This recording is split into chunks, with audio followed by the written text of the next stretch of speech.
Hey guys, we're going to get into how to predict the other short squeezes that are going to come, which ones are on my watch list. I'm going to show you guys the reason why I have this up right here, and I do apologize up front for the audio. I have a microphone coming tomorrow, but this is the best that I've got going on. But I'm going to show you guys this video I did 6 days ago. It was talking about the short squeezes that we were having Exactly how coming. I'm shorts. going to pause that right there because that's irrelevant. What I will show you here is the gentleman had asked a question. I had forgotten to say it in the video. I made the video about 10 minutes long. It was kind of longer than I was expecting it to be, so I didn't get into the actual short squeezes that had potential. And this was posted, as you can see, May 27th was when I made the video, and this is when the guy commented, and I replied back to him. So if you look at my reply, 5 days ago, there may be an opportunity in the below ticker symbols. I'm going to make a video looking for more as well, so I can share their opinions. Workhorse, Asperion, Bed Bath Beyond, Blink, and Pets. If you guys probably know of any of those two, this is the Excel file that I used. This was the last week's one. I had quite the list of stocks here, so I was kind of trying to go through them more so than just throw them out there. I don't want to just jump into a stock that doesn't have good fundamentals, because if you get stuck holding that stock, it's unfortunate and you lose your money. So you want to kind of have a little bit of hedge in there. I know what Roaring Kittings loves GameStop. He loves the opportunity there with GameStop.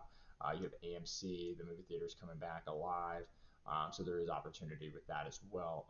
I do know there are potential problems with AMC, but whoever's in there today is loving it. You guys crushed the short squeeze.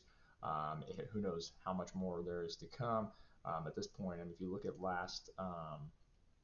the last week, last Friday, 528, the dollar shorted were 2.8 billion, and now that's over here 5.9 billion. That's another $3 billion of just the same share short, that the dollar amounts they're going to owe. So this is fascinating. But those stocks I was talking about, the ones that were on my list, had you gotten into those last week, you'd be up on Workhorse 23%, Asparian Therapeutics 7%, Blink 14%, Bed Bath & Beyond 66%, and PetMed 60%. So they were pretty good calls. I'm not going to say that there's no 100% in anything, right? There were a handful of those stocks that I actually liked. This one I've kind of not liked anymore, and I'm going to get into that in just a minute, guys. But so you guys don't have to go through the work of doing it, I went through and I ran a stock filter on the highest shorted shares outstanding, and I'll tell you why I do that as well. These are the three stocks that I'm actually really interested in. I'll probably put some call options in for actually all three of these tomorrow morning, now that I'm kind of done a little bit more research on them tonight. But I want to kind of get into these. You're more than welcome to take this list, do with it as you wish. I put AMC and GameStop down here. Most people know about these. These are the ones that are blasting off. As you can see now, AMC's got a bigger market cap than GameStop, which is freaking crazy. But we have a handful of them. I mean, I'm still looking at this. Maybe the Children's Place as well. My kids go to Gymboree, and it's kind of related to this stuff. Microvision makes lasers. This is an ethanol company for clean energy of some sorts. I haven't gone all the way into the details. I know Bed Bath & Beyond. What I don't like about Bed Bath & Beyond, and I mean, I know it's already up 66%, but its market cap is fairly high. Not that that matters down here. What I don't like is the shares here are the float's a little bit higher, and there's something in my gut I just don't like about it. Now, you could love Bed Bath Beyond. It was on my list last week. I don't like it now for whatever reason. My gut's telling me not to go with this one. That's my personal opinion, not financial advice. You guys do with it as you wish. But this is the up-to-date numbers as of tonight. This is as of tonight at 11 o'clock on June 2nd. So I still like Workhorse. I still see some opportunity there, especially if they get that infrastructure bill passed, which has this is an electronic vehicle company. They did lose out on their bid for USPS to make trucks for them. And this is PetMeds, probably self-explanatory there. And BGS Foods, this one's actually pretty interesting to me too, because it's a food company, for foods that you have in the grocery store, and probably foods that you consume maybe on a daily basis. You don't even realize it. And I always like food companies because they're fairly safe overall. You get into inflation, all sorts of other stuff we can get into later, but that one I'm really really interested in. And what I really like too is the float size is almost the same as the shares outstanding. So there's no opportunity to dilute the shares or to sell them off like you guys saw with AMC. They sold what was it, to Mudrock or something like that. I can't remember the name of the company now, but they sold the shares to them. Everybody was like, "Yes, you rock!" And then they immediately sold those shares out on the open market. And that's an opportunity for these guys with short sales to have more shares available. It's also an opportunity for them to buy hundreds of millions of dollars in stocks and sell them off and crash the price of the stock, right? It's not ideal, so I don't like to look at the float size. I know that you can utilize it. And look at AMC. I mean, look at this. They have 2 million shares basically left, and your float size is basically the available shares to trade, right? The shares outstanding are more like the insider trading, so like the insider holders, so sort of like when the CEO owns stock and things like that. So he can offload his shares whenever he wants. Sometimes there's options and everything involved, but for him, stock options, not options like call and puts, guys. Uh, but these are the things that I kind of look at. So I look at the shares outstanding. That's what I find to be the important one, and how much of an impact you can really have with that. So if we want to kind of go through this, this is kind of where I created it.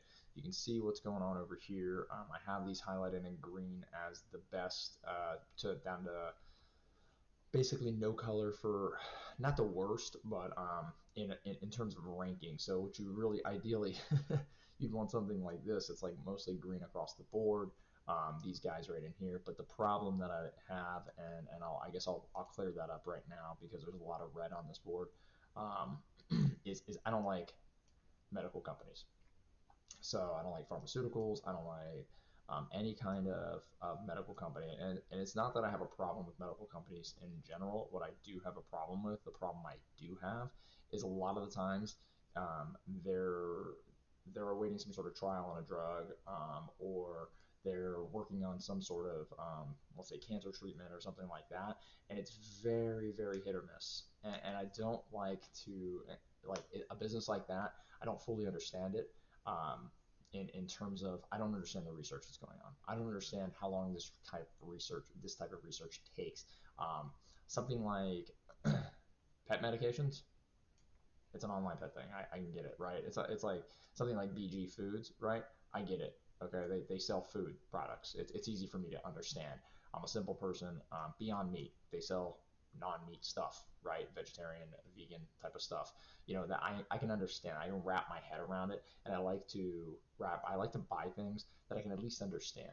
And I don't understand um, what goes into essentially researching a cure for anything, right? I don't understand any of that. So, and I'm not going to even begin to think that I'm a scientist or anything like that. So, that's why I got those in red. If you understand it, if you want to YOLO into any of these, I had them up there just for that purpose, guys, just so you could understand. I'm going to put them back into black text right now, just for simplicity and so for ease on the eyes. But so you guys understand, those are why I had those in red. They are therapeutic companies. They are some sort of bioscience companies. And me personally, my personal choice, I don't tend to invest in those unless with speculative funds because it's a speculation that they're going to find the cure, right? That they're going to find and get FDA approval on whatever it is they're working on, right? So, oh, sorry, apologies. It is 11 o'clock at night, and I got 3 hours of sleep last night. So a little tired, but couldn't stop thinking about this. So I had to get it out here and let you guys see this. So what we'll do, we'll go from left to right. I'll explain the columns, kind of what I'm looking at, kind of how my mind's going to work, and give you guys the information across the board here. So this is the ticker symbols here. These obviously just the stock symbols. This is the name of the companies, and this is their price per share as of after market close on 6/2. Okay, Wednesday, June 2nd. And this is their last week. price per share. As you can see, up 104% on AMC. And I just grabbed this from the report that I did on 528, guys. Actually, I did this on 527, but I named it week ending 528. I didn't really update it, to be honest with you. It's just a lot of effort to go through when the week's already passed and I was updating this one. But you get a thereabouts, right? So this is the price increase or decrease from last week. So basically from 527 to today, which is, as you can see, not very much time has passed. It's been basically Thursday, Friday, Monday was a holiday. So in 4 days, this is the percent returns that you would have seen had you gotten into those companies. Now, this is the market cap. This is how basically large or the valuation of the company. And the market cap's a pretty simple calculation. Basically, shares outstanding times price equals your market cap, right? It's how you can have a company like PetMeds and a company like Bed Bath & Beyond, and let's even say Blink, and even AMC. Okay, just to give you an example, if you don't fully understand what that is or you're been too hesitant to ask, if you look, this is the price per share and just how many shares that they have, right? So it's a multiple. This times this equals, I'm sorry, shares outstanding. This times this equals this. Okay, as you see, if you have more shares, if even if the price is very close, the market cap can be difference of billions of dollars. Okay, and that's where a lot of this the opportunity comes in, right? Like for example, PetMeds. It's only got a $933 million market cap. Now that seems massive, and it is. Now, granted, if you think about how it was last week, if I just take this and we take this and we paste it here, its market cap was, of course, I pasted that in. That was a terrible example, but it was 60% less than that, right? So what's that? 6 times that, 50, what, 36, 45, 42. So yeah, it was like $500 million. Actually, I just click here.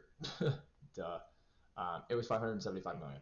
Okay, so it's market cap 575, and this is how you can see such an exponential jump, because the more people funnel into it, the more people buy it, because there's so few shares, and the market cap is so small. If you throw, let's say, everybody YOLOs into GameStop and they can buy $100 million worth of GameStop stock, it's not going to go as far.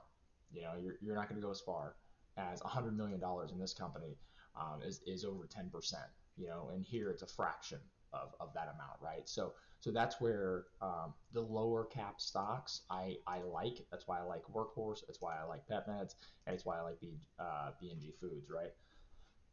I'm not so fond of this. This is a little higher. Not that it can't go crazy. Obviously, you see AMC's going nuts, and it doesn't. The market cap in short squeeze is almost irrelevant. It's just a matter of what kind of impact and how many shares you can hold, right? And in my mind, you can hold way more if you're an ape, let's say, and you're wanting to Wall Street bet this. You can hold way more shares collectively as a group on a $1 billion company than you can on a $20 billion company, right? It's just simple math, right? There's only so many dollars that everybody has. So I feel like there's more of a monumental impact you can make here, right? So this is the dollar amount shorted. It's pretty simple as well. This just basically is the how many shares are short multiple by the price per share, right? So this is how much it costs. This is how much if they wanted to remove their short position, it's how much it's going to cost them. That's why it costs them so much more. Then how they can calculate the losses, because the more you drive the price up, like you guys saw on AMC, it was a $3 billion gap just in a week. That's a huge amount of money if these guys have to call these shorts and get those shares back to their who they borrowed them from. Shares outstanding, it's just the number of shares that the company owns, the float size. This is the amount of shares that are available to trade on the open market, right? And so what you'd like to see in terms of a percentage is I like to use this number. Like I said earlier, that way, in case they start selling off loads of share to give the company some money, to, you know, pocket some money for, you know, if you're the CEO and you're buddies with one of these big hedge funds, because maybe you have your money invested in that hedge fund, right? So that'd be a win-win scenario for you. You sell your shares over to them.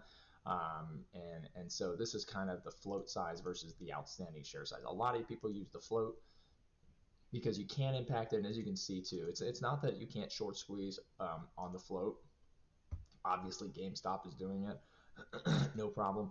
It's just if you see here, there's 14 million shares that are held internally, right? So there's an opportunity which happened in AMC for you to share to a big company, and then that company just to offload those shares, right? There's an opportunity for that to happen. It doesn't mean it's going to happen. It's not a prediction that it will happen. It's just an opportunity. And if you're trying to do this on a, you know, basically take out the hedge funds, this is where the opportunity exists, right? When they can't do anything and you own as many shares as possible, and they can't buy them from anybody. If they can buy them from the internal company, it makes it harder. I mean, it makes it easier for them to get out of their position, right? The market floods with more shares, they get sold, the price drops, hedgies win, right? So then you go the share short. I already did that, and this is where it's interesting, right? So this is a key metric here. Is sorry if I keep rocking my table and the camera shakes a little bit, guys. Blair Witch Project over here.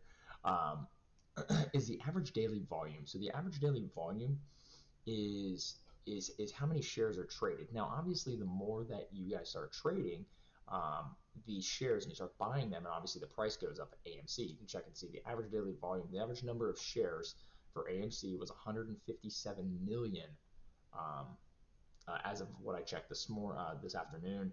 And last week for AMC, it was 105 million, the average daily volume. It depends on where you go to get that information. 3 months, 10 days, 3 days. It just kind of depends. The place I grabbed the data from didn't specify that, but I believe it's about 10-day average moving volume based off of the other places that I go to get information. So um, let's see. So an extra 50 million shares are traded every day. Now, what that does is it gives the shorts a short interest ratio, a lower short interest ratio. And I'm going to get into that in about 3 columns. So I'll explain that in a second. I don't want to get out of order. I have a tendency to do that because I have ADD. But let's get through that. All right. Now we have the short percentage of outstanding shares. Now I like to use this and the short percentage of float, right? So you guys already know what outstanding shares are, and you already know what float is, right? We explained both of those, and it's basically just the share short divided by these numbers, right? The bigger the number, the better it is for a short squeeze. It just means that this is how many shares they have short versus this is how many shares they could potentially in the entire company that exists. This many shares exist, and where it originally was founded was I believe the float size here, the shares versus the float, which as you can see in most companies is smaller because inside employees and so own shares that are not publicly traded yet. And what was happening was in GameStop, they were, I believe, over 100% short. And that's when everybody was like, whoa, how is that even possible? Um, so and it goes into leverage and margin. We're not going to get into that tonight.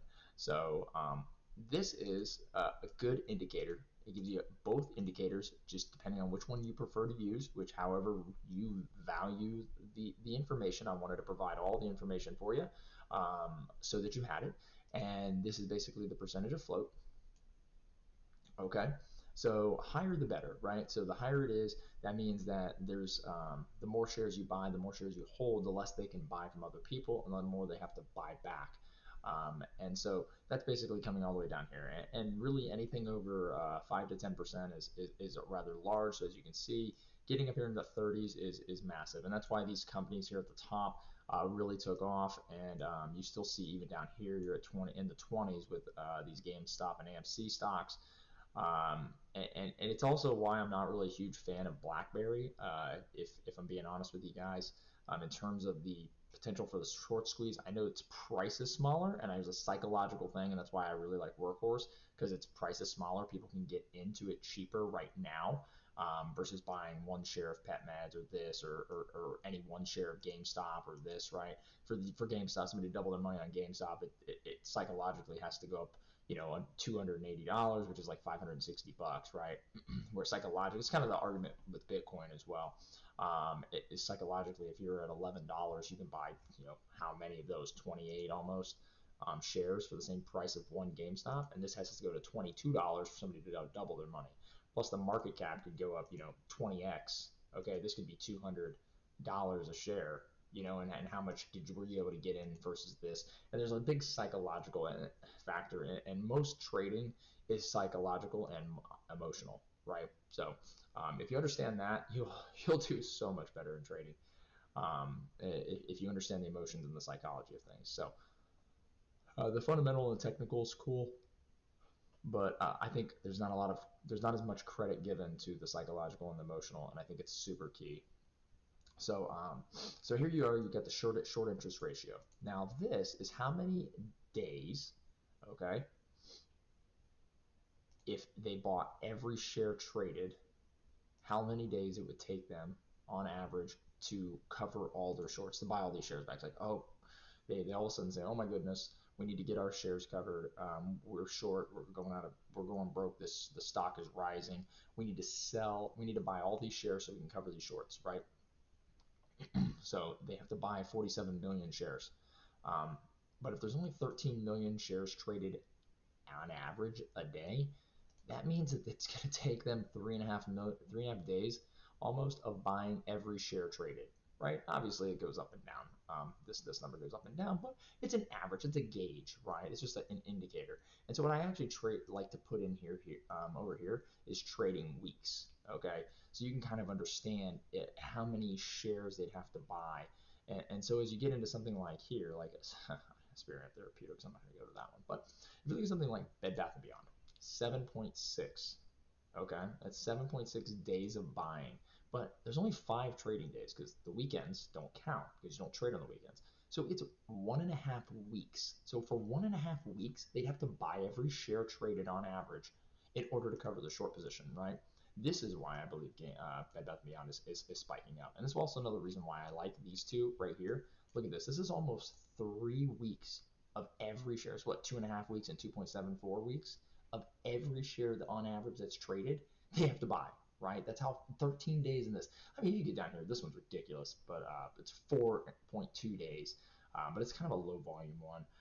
There's and it's also one of those biopharmaceutical, whatever you want to call them, companies. I'm not really big into those, like I said earlier, guys. But I did also like the few that I have up here. So I kind of put that information together. I hope that helps you out. I hope you understand now. Workhorse, you got Blink, Bed Bath & Beyond, Pets, PetMed Express, you got B&G. I'm looking into Beyond Meat, The Children's Place, Microvision, Cohen, Green Plains, AMC stock, GameStop stock, those things. There might be opportunity there, at least for me, that I'm going to research more about the companies. Like I said, these three here, not financial advice, just what I'm doing. I'm going to put some call options in for these for several weeks out. I feel like the excitement around when AMC and GameStop spike like this, people start looking for other opportunities, right? Oh, I didn't get into AMC. I should have got an AMC. Blah blah blah blah. I'm kicking myself in the foot, right? Or kick myself in the butt. I can't kick yourself in the foot. I guess you technically can. You got 2 feet. But what I'm probably going to do is I'm put a pretty decent sized position in here, a good one in here, and a good one in here as well, and kind of ride it out and see how it works, see how things go, right? I feel like there's an opportunity there. Granted, it does take an army of people buying them and knowing knowing the potential, right? You can't short squeeze GameStop and AMC if you own 3 shares of it and nobody else bought it, right? Nobody else is holding and nobody else sees this information like you do. So getting this information out there is almost like not a self-fulfilling prophecy, but it's almost one of those things like, hey, listen, these are the most shorted stocks. These are where the opportunity lies. And I'm telling you guys where I'm going to throw my chips. And if everybody jumps in those, that's fine. If they don't, that's also fine. I'm indifferent about it. I'm using speculative money. That's the key. I'm not using my savings. I'm not using anything like that. This is money I have set aside for speculation and things like this. Money I've already made off of AMC stock when I sold it back in March. Looking back on it now, I should have just held that. That would have been a way better investment, but it happens. I invested in a few other things. They're doing good, but not great like that. So with that speculative money, you can buy, flip, sell, trade, do things like that, and that's what I like to do with that money over there. Maybe then you take that speculative money. You turn it into 50,000, then you turn it into what, 3 million, like that guy did on all these news reels you see. So with that, guys, I just wanted to say I appreciate everybody stopped in. I hope you subscribe. I hope you like the information. I hope you like the content. If you want more videos like this, please let me know. I'm going to update this stuff weekly for myself anyways. I can update it for y'all. If you guys want to see it daily, I don't really think they get the new information, honestly, of the float size. I'm not the float size, but the share short. It's kind of sporadic information, oftentimes not given out as frequently. I really have to dig to find it on a daily basis. I'm not really sure where I could get it daily. The places that I go kind of are showing it updates as of, kind of since 5/14, right? So about May 14th is when I saw this information. It's kind of remained similar, but that way you guys kind of have a gauge of what's going on. These at any point in time can change. All these numbers can change, obviously, guys. So keep that in mind. It is June 2nd, so trade according to that. If you're watching this video June 2nd of 2022, his numbers are in all likelihood going to be completely different across the board. So be sure you understand the timeline. Be sure you understand where you're at. But I hope you guys got some value out of this. I hope you guys enjoy this. If you guys want to see more videos like this, if you guys want me to explain more things like I did up here, if you have any information about that, I can tell you guys all that information. And I hope this helps you guys make some money. And if it doesn't, well, I hope you enjoyed it anyway. So appreciate that, guys. With that, I'm going to sign off. If you do like that, check out a few of the other videos that I have out there. Like, subscribe, share, comment. I'm trying to build the channel up. I actually feel like I did pretty good. But you guys can be the judge of that. I'm just gonna keep helping you guys out as much as I can, and hopefully at that point you guys see that I'm genuinely trying to help you out. So give me a little thumbs up. So hope you guys like that. I'll dish these guys out weekly, and I'll update them as frequently as the data seems to change. So that way you guys can keep track of it. So. And if you guys need to get into any other investments. So with that, I'm rambling on now because it's late and I don't know what exactly to say and how to end these videos. I'm not good at ending videos yet. So sorry about that. You probably could skip the last 2 minutes. Pretty much jibber jabber, ramble. So and if I knew how to edit, I'd cut it off. But I don't. So I know how to do Excel, not so much camera stuff. And maybe in the future, I'm going to get a little bit better with that. But I'm out of here, guys. Thanks. Appreciate it. Make some money.